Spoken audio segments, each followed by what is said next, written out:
It is restriction enzymes. अच्छा, आप लोगों के वहाँ पे मैडम क्लास ले रही है ना बायोटेक्नोलॉजी बायोकेमिस्ट्री की? Yes ma'am. Yes, yes sir. sir. तो ऑनलाइन मैम क्लास लेती हैं कि ऑफलाइन? Offline. ऑफलाइन। तो जो आप लोग के वहाँ पे क्लासरूम चेयर वगैरह सब है, Yes, जहाँ sir. पे आप लोग बैठ करके क्लास वास एंजॉय कर सकते हो? Okay Yes, sir. Okay okay, ठीक है। तो ये जो हमारा जो टॉपिक है आज का, ये टॉपिक बेसिक टॉपिक है, जिसके बाद ही हम मॉलिक्यूलर बायोलॉजी या बायोटेक्नोलॉजी का जो कोर टॉपिक्स को हम आगे पढ़ेंगे। तो जैसे कि आप लोग स्लाइड में देख रहे हो कि एक कैंची है जो डीएनए को कट कर रही है, और इसको हम मॉलिक्यूलर सीजर्स के नाम से भी जानते हैं, और वाइडली या ब्रॉडली इसको हम रेस्ट्रिक्शन एंजाइम भी कहते हैं। तो टेक्निकली इसको हम, ये भी एक तरह का प्रोटीन होता है, because all enzymes are proteins but all proteins are not enzymes. तो ये एक ऐसे तरह के प्रोटीन्स होते हैं जो एंजाइम होते हैं, विच हैव कैटालिटिक एक्टिविटी, और ऐसी कैटालिटिक एक्टिविटी होती है इनके अंदर जिनके अंदर ये डीएनए को कट कर सकते हैं। तो बड़ी स्पेसिफिक कैपेबिलिटी होती है इनके अंदर कि डीएनए को they can cut at a very specific position. हर एंजाइम, बहुत तरह के एंजाइम आजकल आज की तारीख में डिस्कवर हुए हैं, और हर एंजाइम के बारे में एक बड़ी खास बात यह है कि ये डीएनए को बड़े स्पेसिफिक रीजन से ही कट कर सकते हैं। और यही जो खूबी है इनके अंदर, इनको एक बहुत इम्पोर्टेंट फीचर देती है, जिसको हम आगे चल के यूज करते हैं जेनेटिक इंजीनियरिंग में, क्लोनिंग वेक्टर बनाने के लिए। तो देखते हैं कि रेस्ट्रिक्शन एंजाइम्स क्या होते हैं, इनके यूजेस क्या क्या हैं, और आगे चल के देखेंगे कि इनको हम कैसे यूज करते हैं क्लोनिंग में या जेनेटिक इंजीनियरिंग में। ठीक है। तो restriction enzymes, these are also known as molecular scissors, ये 1962 में डिस्कवर हुआ था बैक्टीरिया में। और ये एक तरह का बैक्टीरिया को इम्यून सिस्टम प्रोवाइड करता है। जैसे हमारे बॉडी के अंदर अगर कोई फॉरेन बॉडी आ जाता है, तो उसको जो बॉडी की जो कोई कोई फॉरेन ऑर्गेनिज्म आ जाता है, तो हमारी बॉडी का जो इम्यून सिस्टम है वो उसको मिल करके डिस्ट्रॉय करने की कोशिश करता है, या उसको तोड़ने की कोशिश करता है, सो दैट कि वो बॉडी के किसी अंग को या बॉडी को कोई नुकसान ना पहुंचाया जाए। तो वैसा ही एक तरह का जो रिस्ट्रिक्शन एंजाइम है, ये बैक्टीरिया के सेल को एक तरह का इम्यून सिस्टम देता है। और किसके अगेंस्ट में देता है? ये देता है वायरसेस के अगेंस्ट में, जो बैक्टीरिया के अंदर घुसने की कोशिश करते हैं और बैक्टीरिया को अपने कंट्रोल में लेने की कोशिश करते हैं। तो ये आप देखोगे कि नेचर के अंदर हर जगह पर होता है कि एक ऑर्गेनिज्म दूसरे ऑर्गेनिज्म को खाना चाहता है, परेशान करना चाहता है। अब स्टूडेंट्स बाद में ज्वाइन करेंगे, तो उस क्या है कि उससे प्रॉब्लम आती है ज्वाइन करने में। मेरे ख्याल से ज्वाइन हो गए हैं। Okay okay. So restriction enzymes are, they have an enzymatic activity and they are like an immune system जो that recognizes and destroy foreign DNA। और ये स्पेसिफिकली है एक्चुअली बैक्टीरिया के अंदर। हमारे जो हायर ऑर्गेनिजम्स होते हैं उनके अंदर, तो उनके अंदर जो इम्यूनोग्लोबुलिन्स होते हैं, जिसको हम एंटीबॉडीज कहते हैं, जिस जो बाहर के जो फॉरेन जो ऑर्गेनिजम्स हैं उनको पकड़ के डिस्ट्रॉय करते हैं। But in case of bacteria there is this restriction enzyme. और आज की तारीख तक 3,000 से ज्यादा तरह के रेस्ट्रिक्शन एंजाइम्स जो है आइडेंटिफाई किए जा चुके हैं, आइसोलेट किए जा चुके हैं, उनको प्यूरिफाई किया जा चुका है। और जिनके अंदर 200 से ज्यादा यूनिक प्रॉपर्टीज या उनके जो यूनिक रिकॉग्निशन साइट्स हैं डीएनए के, आइडेंटिफाई किया जा चुका है। और आजकल ये कमर्शियल अवेलेबल भी है। जो जितने भी मॉलिक्यूलर बायोलॉजी बायोटेक्नोलॉजी की लेबोरेटरीज आज की तारीख में दुनिया भर में चलती हैं, वो लोग बहुत सारे जो दुकानें हैं, मतलब बहुत सारे जो कमर्शियल आउटलेट्स हैं, वो इसको सिंथेसिस करती हैं इन एंजाइम्स को, और वहां से वो लोग उसको ले सकते हैं। राइट। तो देखते हैं कि क्या है इनका और ज्यादा फीचर्स।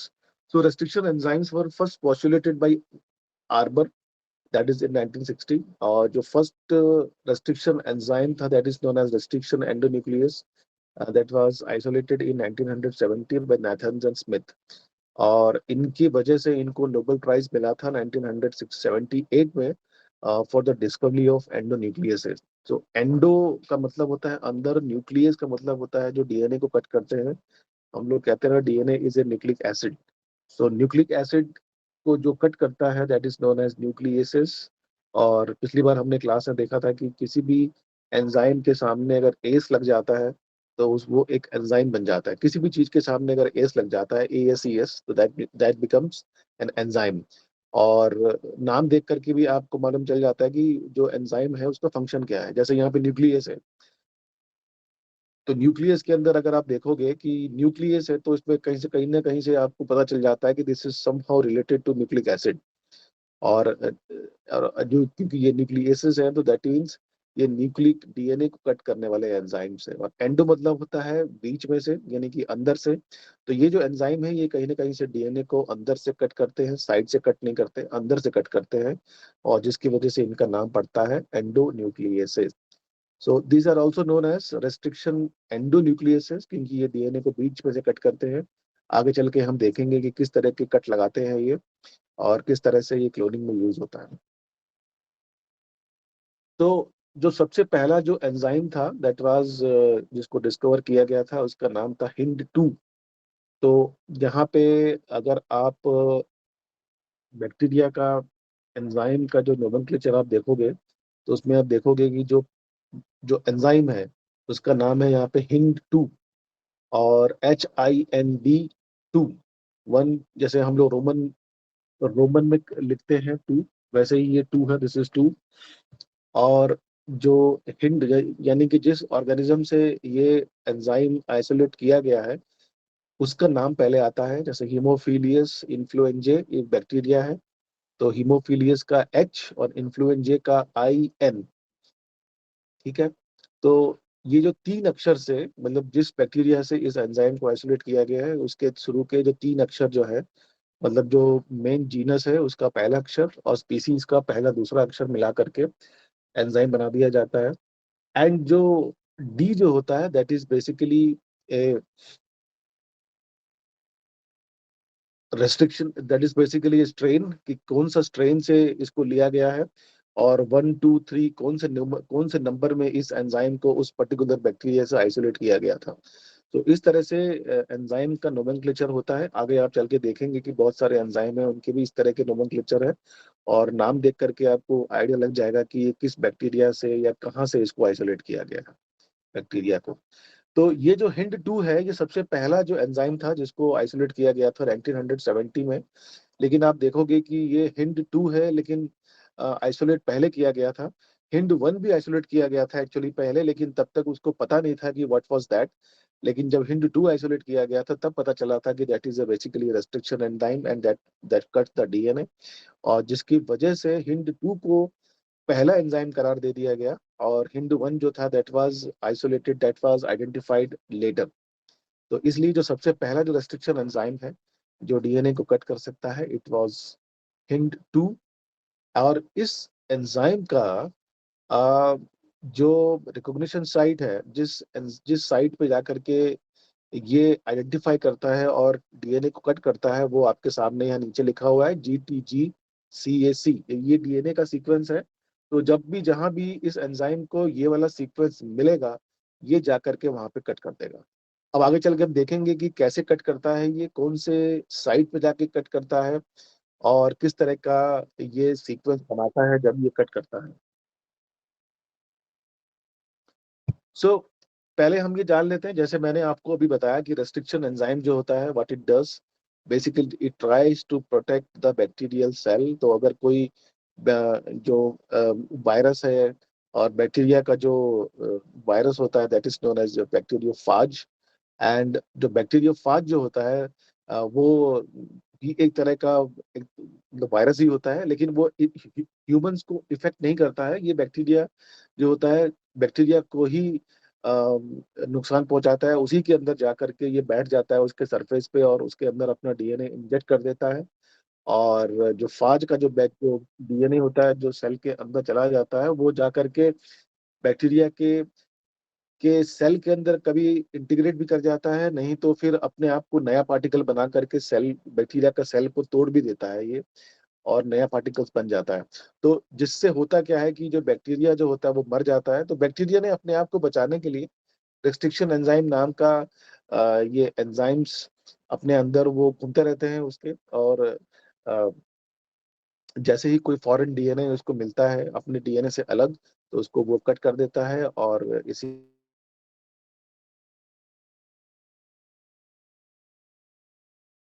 बैक्टीरिया ये वायरस का जो एंट्री है, वायरस का जो मल्टीप्लिकेशन है बैक्टीरिया के अंदर, उसको रेस्ट्रिक्ट कर देता है। And that is why because it is known as restriction enzymes, right. आगे चल करके यही जो एक प्रोसेस है, अ, इसको यूज किया गया है एक और बहुत ही महत्वपूर्ण जीनोम एडिटिंग टेक्निक में, जिसको हम कहते हैं क्रिस्पर कैस। और भी बहुत सारी ऐसी टेक्निक है जो आज तक हो सकता है कि हम नहीं जानते हैं, लेकिन बैक्टीरिया के अंदर है।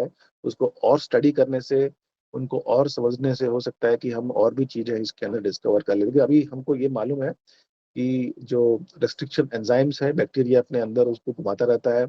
जैसे इम्यून सिस्टम के अंदर एंटीबॉडीज घूमती रहती है, और जब भी कोई बाहर से फॉरेन पार्टिकल आता है तुरंत उसको डिस्ट्रॉय कर देता है। तो वैसे ये रेस्ट्रिक्शन एंजाइम्स है। लेकिन जेनेटिक इंजीनियरिंग में रेस्ट्रिक्शन एंजाइम्स को इंसानों ने ढूंढ लिया है, और उसको ढूंढ करके अपने काम में कैसे इस्तेमाल किया जाता है वही हम आगे जा करके इस पर देखेंगे। Okay, so for now this is known as restriction enzymes. और ये डीएनए को कट करती हैं वेरी स्पेसिफिक पोजीशंस पे, और जिसको हम कहते हैं रिकॉग्निशन सीक्वेंस। तो जैसे मैंने आप लोगों को अभी बताया कि रेस्ट्रिक्शन एंडोन्यूक्लियसिस जो होते हैं वो, उनका जो नामांकरण होता है, जो उनका जो नेमिंग होती है, दैट इज लाइक, अभी जैसा मैं आपको, जैसे अभी अभी अभी हमने हिंट 2 दिखाया था, तो वैसा एक और एंजाइम है that is known as Eco R1। बहुत ही कॉमन एंजाइम है इको R1। और जितनी भी लेबोरेटरीज है जहाँ भी जेनेटिक इंजीनियरिंग का काम होता है, वहाँ पे सबसे ज्यादा यूज होने वाला जो एंजाइम है, सबसे ज्यादा पॉपुलर एंजाइम है, दैट इज इको R1।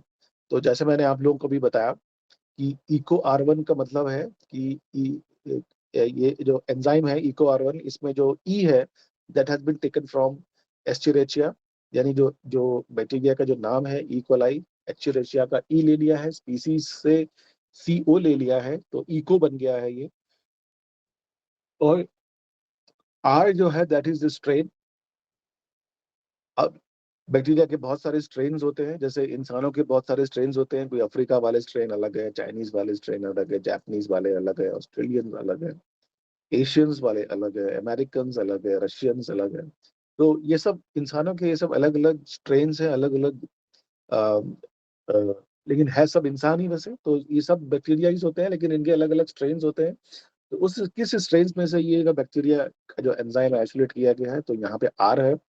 तो आर स्ट्रेन से ये वाला एंजाइम आइसोलेट किया गया है, और सबसे पहला एंजाइम आइसोलेट किया गया था, इसलिए इसका नंबर 1 है। तो इसलिए इसका नाम पड़ गया है इको R1।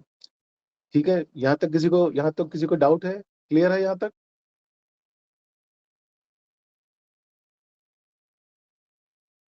आप लोग मुझे सुन पा रहे हैं? Yes sir. Yes sir, clear है। क्लियर है यहाँ तक? Yes sir. ओके, मेरी आवाज साफ साफ सुनाई दे रही है आप लोगों को ना? Yes sir. ओके, सो जो रेस्ट्रिक्शन एंजाइम्स है, जिसको हम रेस्ट्रिक्शन एंडोन्यूक्लियस भी कहते हैं, दैट इज, जो अभी मैंने आपको बताया कि उसमें सबसे ज्यादा इंपॉर्टेंट जो होता है, बिकॉज ये जो एंजाइम्स है ये डीएनए को कट करते हैं। तो बट डीएनए को रैंडमली कट नहीं करते कि कहीं भी डीएनए इनको मिल गया है, इन्होंने कट लगा दिया डीएनए को, ऐसा नहीं करते ये। डीएनए में जब भी कोई स्पेसिफिक सीक्वेंस रहेगा न्यूक्लियोटाइड का, तभी जाकर के ये कट करते हैं। एंड वो जो साइट होती है उसमें भी कुछ खास बात होनी चाहिए, तभी जाकर के डीएनए को ये कट करते हैं। And that specific site is known as palindrome, और पैलिंड्रोमिक साइट होती है। और यहाँ पे जो आपके सामने एक लेटर लिखा हुआ है, एक सेंटेंस लिखा हुआ है, उसको आप चाहे राइट से पढ़ो या लेफ्ट से पढ़ो, उसमें एक ही चीज लिखी गई है। आप लोग जरा पढ़ के देखिए इसको। आप चाहे राइट से लेफ्ट पढ़िए या लेफ्ट से राइट पढ़ो, आप आपको लगेगा कि ये एक ही सेंटेंस लिखा हुआ है। दिख रहा है आप लोगों को? Yes sir. Yes able sir. was I, Eri, I saw Elba. तो ये दोनों तरफ से पढ़ने से आपको एक ही तरह से मालूम चलेगा। और ऐसे बहुत सारे जो वर्ड्स हैं आप लोगों को पता भी होंगे जो दोनों तरफ से पढ़ने से एक ही जैसे आते हैं, जैसे मलयालम, है ना, डालडा। और आप लोग बहुत सारे ऐसे वर्ड्स हैं आप लोग बता सकते हो जो दोनों तरफ से पढ़ने से जो है वो एक ही तरह से, that is known as basically palindromic sequence. तो डीएनए में ऐसे बहुत सारे जो रीजन्स होते हैं जो दोनों तरफ से पढ़ने से एक ही जैसे समझ में आते हैं, तो ऐसे रीजन्स को हम कहते हैं पैलिंड्रोमिक सीक्वेंसेस, और जिनको रेस्ट्रिक्शन एंजाइम रिकॉग्नाइज करती हैं। तो यहाँ पे आप एक एंजाइम का साइट देखेंगे जिसका नाम है BAM-H1। तो जो अभी जैसे मैंने आप लोग को बताया, तो अब BAM-H1 ये एक एंजाइम का नाम है। अब आप देख सकते हो कि इसके अंदर कौन सा बैक्टीरिया है, कौन सा स्ट्रेन है, कौन सा नंबर है। तो मुझे कौन बताएगा कि बैक्टीरिया का नाम कौन सा वाला है? BAM। तो जो ये बैक्टीरिया है उसका जो पहला जो अक्षर है वो बी है, और AM से उसका जो स्पीसीज का नाम है। और एच जो है, एच क्या है, what is H?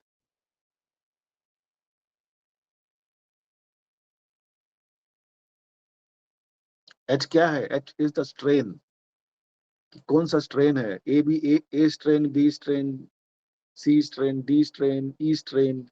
H strain जो है इसका इसका इस स्ट्रेन से इस बैक्टीरिया का एंजाइम आइसोलेट किया गया है, इसलिए इसका नाम पड़ा हुआ है BAM-H। और ये पहला एंजाइम है उस स्ट्रेन का, इसलिए इसका नाम दिया हुआ है BAM-H1। तो ये जो BAM-H1 है इसकी जो साइट है, एंजाइम की जो साइट है, रिकॉग्निशन साइट, ये जो साइट है आपको जो सामने दिख रही है वो है 5' GGATCC 3'। तो डीएनए को जो जब भी हम लिखते हैं वो इस तरह से लिखते हैं, 5' GGATCC 3'। और इसका अगर हम उल्टा करते हैं तो 3' CCTAGG। और दिस इज, इसको अगर आप देखोगे कि दोनों डायरेक्शन से अगर आप पढ़ोगे तो आपको एक ही तरह समझ में आएगा कि ये सीक्वेंस एक ही है। देखो, लग रहा है आपको? Yes, sir.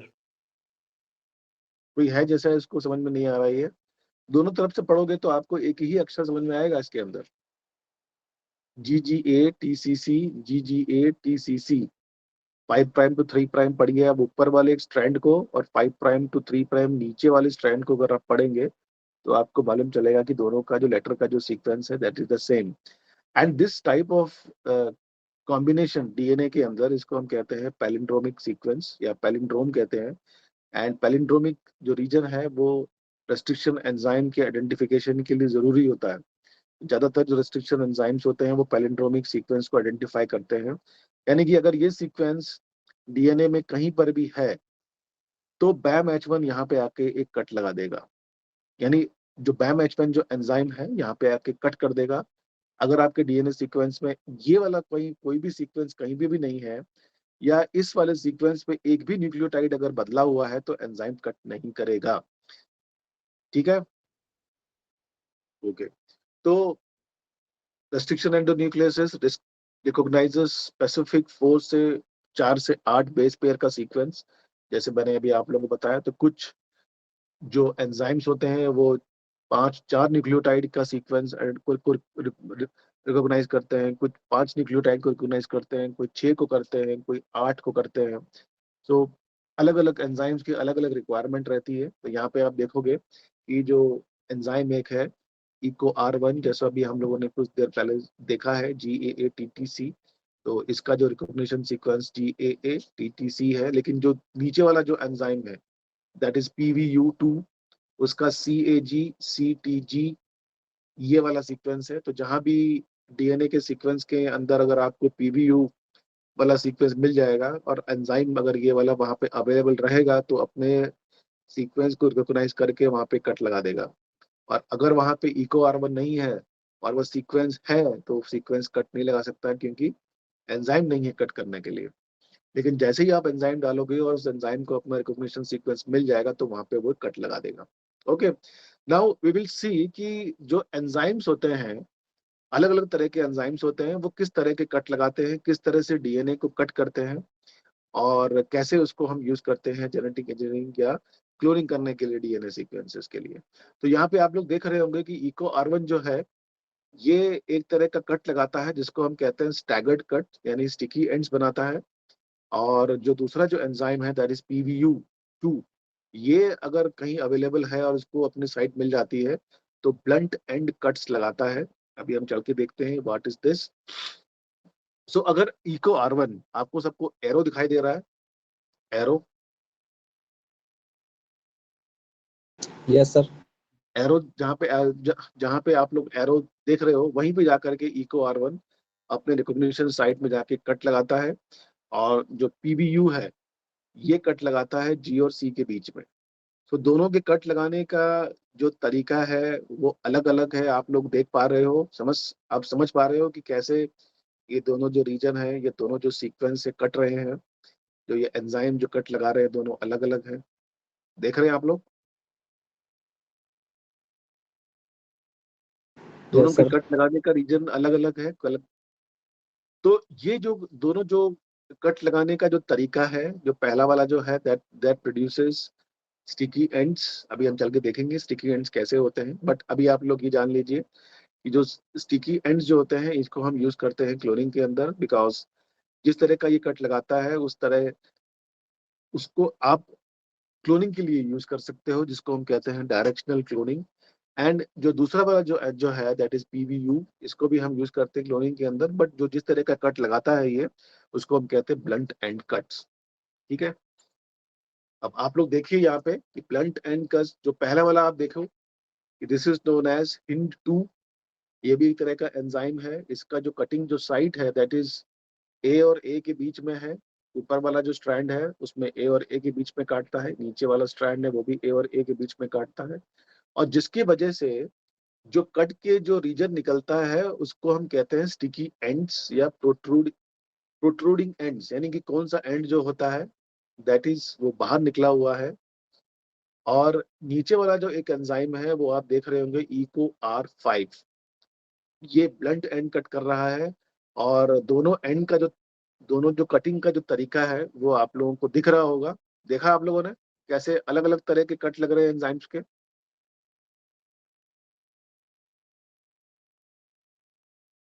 Yes, sir. तो जो 5' प्रोट्रूडिंग एंड्स वाले जो एंजाइम हैं और 3' प्रोट्रूडिंग वाले जो एंजाइम्स हैं, दीज आर स्टैगरिंग कट्स। ये स्टैगर्ड कट लगाते हैं। और इनको हम स्टिकी कट्स भी कहते हैं, क्योंकि अगर इनको वापस मिला देते हैं DNA को तो जैसे वो कटे थे वैसे ही वापस भी जुड़ जाते हैं ये, अगर आप इसमें एक एंजाइम डाल देते हैं जिसका नाम है DNA लाइगेज। लेकिन जो ब्लंट एंड जो कट्स होते हैं, ब्लंट एंड जो एंजाइम कट लगाता है उसमें डायरेक्शन चेंज भी हो सकती है। जहां से कटा था उसके ऑपोजिट साइड से भी वो जुड़ सकता है, यानी कि उसका जो उसका जो जुड़ने का जो तरीका है वो जुड़ कहीं से भी सकता है। वो जैसा कटा था वैसा ना जुड़ करके कोई अलग तरह से भी जुड़ सकता है जहां से पहले कटा था वो। तो इसीलिए इसको हम कहते हैं ब्लंट एंड कट्स। और दोनों तरह के एंजाइम्स होते हैं जो दोनों तरह के कट लगाते हैं, मतलब अलग अलग एंजाइम्स होते हैं। हर एंजाइम दोनों तरह के कट नहीं लगाता। कोई भी एंजाइम होगा वो या तो स्टिकी एंड वाले कट लगाता है या वो ब्लंट एंड वाले कट लगाता है। तो एक अच्छा जेनेटिक इंजीनियर को पता होता है कि मुझे किस तरह का एंजाइम यूज करना है अपने काम के लिए। जैसे एक अच्छा दर्जी होता है, उसको मालूम होता है कि मुझे कौन सी कैंची चलानी होती है कपड़ा काटने के लिए। ओके। तो अब आप देखोगे यहाँ पे एक छोटी सी लिस्ट है जिसमें आप देख सकते हो वही सारी चीज जो मैंने आपको अभी जस्ट डिस्कस की है, दैट इज इको R1 का जो एंजाइम है। एक DNA का सीक्वेंस दिख रहा होगा, उसमें रिकॉग्निशन साइट का सीक्वेंस दिखाई देगा। वहां पे जाकर के जो एरो है उससे आपको मालूम चल जाएगा कि DNA कहाँ पे कट लगा रहा है और कट लगाने के बाद किस तरह का क्लीवेज पैटर्न ये दिखा रहा है। तो आप देख सकते हो इको R1 HIND3 है, BAM H1 है। एक और एंजाइम है जिसका नाम है SAU3A। और एक और एंजाइम है जो एक ब्लंट एंड कट लगा रही है, that is known as A3। और इस तरह से जितने 3000 एंजाइम्स हैं उनकी अलग अलग कटिंग की साइट्स है। और इस तरह का क्लेवेज पैटर्न हर तरह के एंजाइम्स में अवेलेबल है। और एक अच्छा जेनेटिक इंजीनियर को ये मालूम होना चाहिए कि किस तरह का कटिंग या किस तरह का जो क्लीवेज पैटर्न है ये जनरेट हो रहा है एंजाइम्स के कटिंग के बाद। क्योंकि इसको देख करके ही आपको अपना जो जीन ऑफ इंटरेस्ट है जिसको आप अपने वेक्टर में क्लोन करना चाह रहे हो उसकी ओरिएंटेशन आप डिसाइड कर सकते हो। तो ये स्लाइड आप लोगों को समझ में आ गई किस तरह से कट लग रहा है, किस तरह का क्लीवेज पैटर्न बन रहा है। Yes, sir.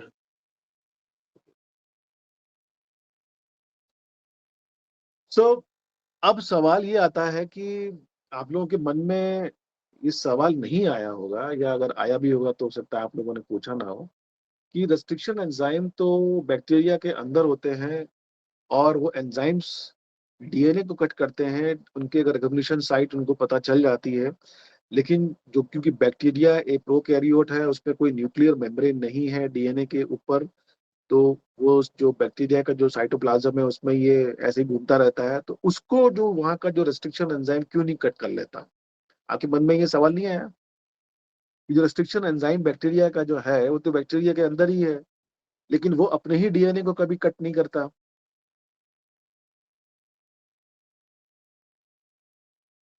Yes, of course. हमारे जो अंदर जो इम्यून सिस्टम है, हमारे अंदर जो इम्यून सिस्टम है, वो हमारे अंदर खुद की बॉडी की जो ऑर्गेनल्स हैं उनको तो वो कभी डिस्ट्रॉय नहीं करता है, लेकिन जो बाहर से फॉरेन जो पार्टिकल्स आते हैं या फॉरेन ऑर्गेनिजम्स आते हैं उनको डिस्ट्रॉय कर लेता है।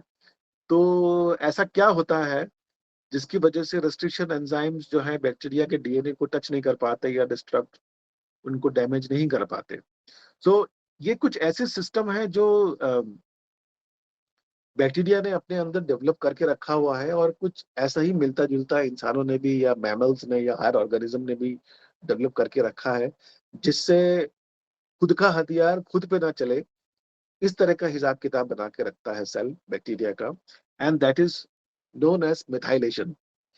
जो रेस्ट्रिक्शन एंजाइम्स, जो जो रेस्ट्रिक्शन साइट्स फॉरेन डीएनए में हो सकती है, या जो कोई बाहर से जो भी कोई बैक्टीरिया वायरस जो भी आ रहा है वो अपना डीएनए को इंसर्ट कर रहा है बैक्टीरिया को नुकसान पहुंचाने के लिए, वैसा वाला रिकॉग्निशन साइट जो है बैक्टीरिया का अपना डीएनए में भी हो सकता है। लेकिन बैक्टीरिया क्या करता है कि उसको थोड़ा सा मॉडिफाई करके रखता है, जिसकी वजह से खुद का एंजाइम उसको डिस्ट्रॉय नहीं कर पाता है, and that is known as methylation. तो आप देख रहे होंगे ए वाले जो इस वाले स्लाइड का जो ए वाला जो पार्ट है, जिसके अंदर आप देखोगे कि जो इको आर1 की जो साइट है वहां पे डीएनए को एंजाइम इजीली कट कर दे रहा है जी और ए के बीच के अंदर, और जिसकी वजह से जो डीएनए है वो दो पार्ट में डिवाइड हो जा रहा है, स्टिकी एंड्स बना रहा है। लेकिन जो बी वाला पार्ट है उसको आप देखोगे कि जो ए वाला जो है, जो ए जो बीच में है, उसको एक एंजाइम है जिसका नाम है इको आर1 मिथाइलेस। उसने जो एडिनाइन रेसिड्यू जो है, जो एडिनाइन न्यूक्लियोटाइड है, उसको उसने मिथाइलेज कर दिया है, यानी कि उसके अंदर एक मिथाइल ग्रुप जोड़ दिया है, जिसकी वजह से इको आर1 अब उस पे बाइंड होकर के उसको कट नहीं कर सकता। तो इस वजह से क्या होता है कि जो रेस्ट्रिक्शन एंजाइम है वो बैक्टीरिया का जो डीएनए है उसको वो कट नहीं कर पाता है, बिकॉज ऑफ मिथाइलेशन। बात समझ में आ गई आपको? Yes, sir. जो जो फॉरेन डीएनए जो होता है उसके डीएनए में मिथाइलेशन नहीं होता है, जिसकी वजह से रेस्ट्रिक्शन एंजाइम आराम से उसे कट कर लेता है। लेकिन अगर ये मिथाइलेशन जो खुद का जो डीएनए है बैक्टीरिया का, अगर उसमें भी अगर वो ये हटा ले तो रेस्ट्रिक्शन एंजाइम इजीली उसको भी कट कर डालेगा।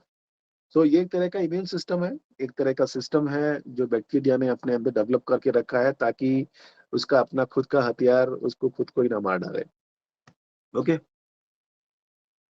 नाउ रेस्ट्रिक्शन एंजाइम्स के यूजेस क्या क्या है, रेस्ट्रिक्शन एंजाइम्स के क्या क्या एप्लीकेशंस हैं, और क्योंकि जो रेस्ट्रिक्शन एंजाइम की जब डिस्कवरी हुई थी उसके बाद आप देखोगे कि जो नाथान्स और आर्बर है उनको 1970s में नोबेल प्राइज मिल गया था। और आप देखोगे नोबेल प्राइज जब भी किसी को मिलता है वो इसलिए मिलता है कि उन्होंने कम्प्लीटली एक ऐसा एरिया ओपन कर देते हैं जिसकी applications are vast, vast applications हो जाते हैं, जिसकी वजह से उनको नोबेल प्राइज मिला करता है।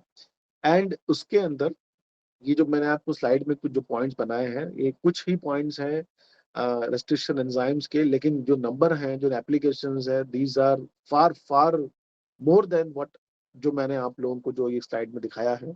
तो जैसे कि RFLP एनालिसिस, जिसको हम कहते हैं रेस्ट्रिक्शन फ्रेगमेंट लेंथ पॉलीमॉर्फिज्म, जिसमें जो आप अलग अलग ऑर्गेनिजम्स को डीएनए के एंजाइम, एक ही एंजाइम से कट करके आप उसको उसके जो डीएनए की जो कटिंग के जो फ्रैगमेंट्स होते हैं उसको आप स्टडी कर सकते हैं, उसको आप देख सकते हैं, उसको आप यूज कर सकते हैं। डीएनए फिंगरप्रिंटिंग में उसका एप्लीकेशन है, और जिससे कि आप ये भी देख सकते हैं कि कौन से अलग अलग ऑर्गेनिजम्स हैं, सेम सेम कौन से ऑर्गेनिजम्स हैं।